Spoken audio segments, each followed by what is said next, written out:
हमसे जीव छुड़ा के अपने लड़का पकड़ा गए हैं। हाँ धीरे धीरे काफी विलम्ब हो गई। बताओ 6 बजे खमा रहे गाना शुरुआत होता कई बजे 5 बजे 6 बजे हम घरे चले।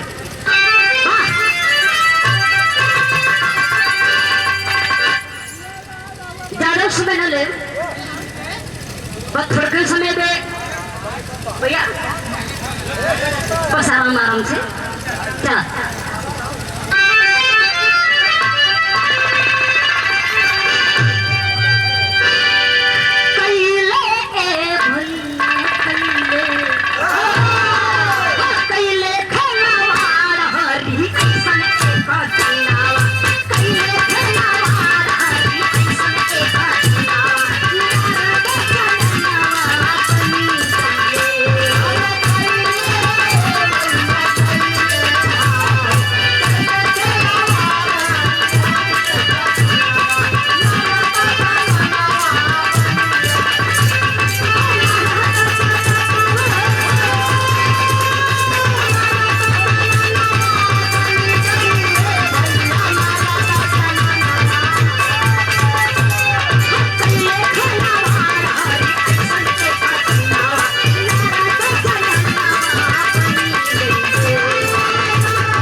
बनी गई मर्दे नीरे बामरो लहन धरी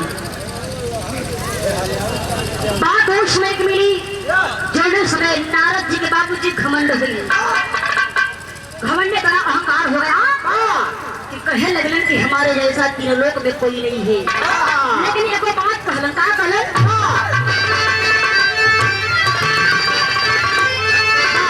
खुद अपने बस में किया सारा जग जहान जी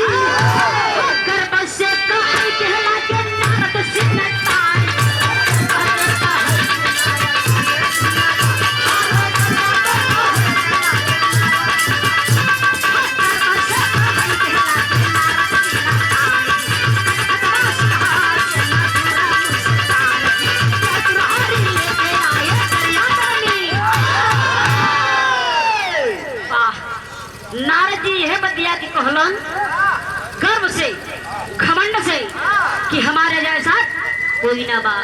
सारा जग जहान सारा दुनिया सारा ब्रह्मांड हमारे बस में बा। हम जम चाहत तो नहीं हुई। लेकिन आगे का भई मन में विचार करके और घमंड से अपन पीड़ा उठा के गुनात के गावत के चल देलन। लेकिन कैसे जात हुआ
मधुर आवाज निकालत के आप बीड़ा बजावत के बाबू से शर दिलन।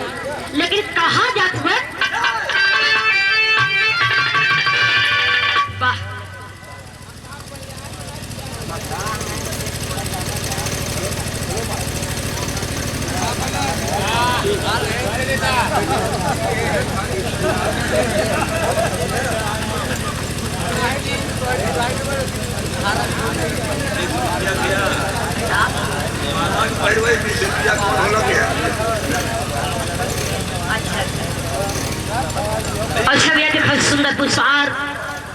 और साथ में 151 रुपया पुरस्कार आप प्रधान जी के भाई साहब।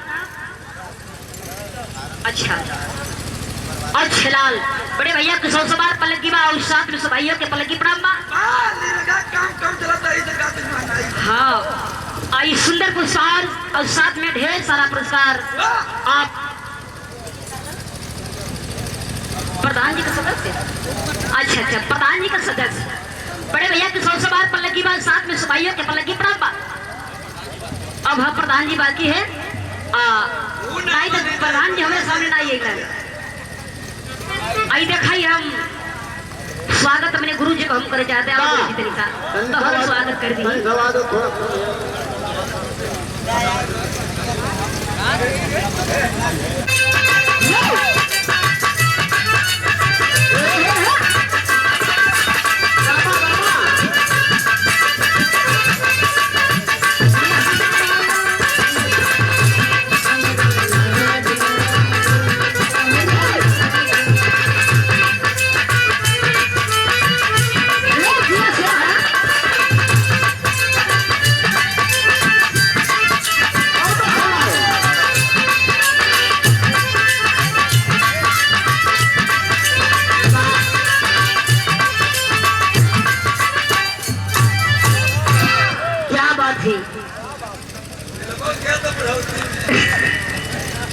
हमसे जीव छड़ाई के अपने लड़का पकड़ा गए हैं। हाँ धीरे धीरे काफी विलम्ब हो गई। बताओ 6 बजे हम आ रहे गाना शुरुआत होता कई बजे 5 बजे 6 बजे है तो हम घरे चले।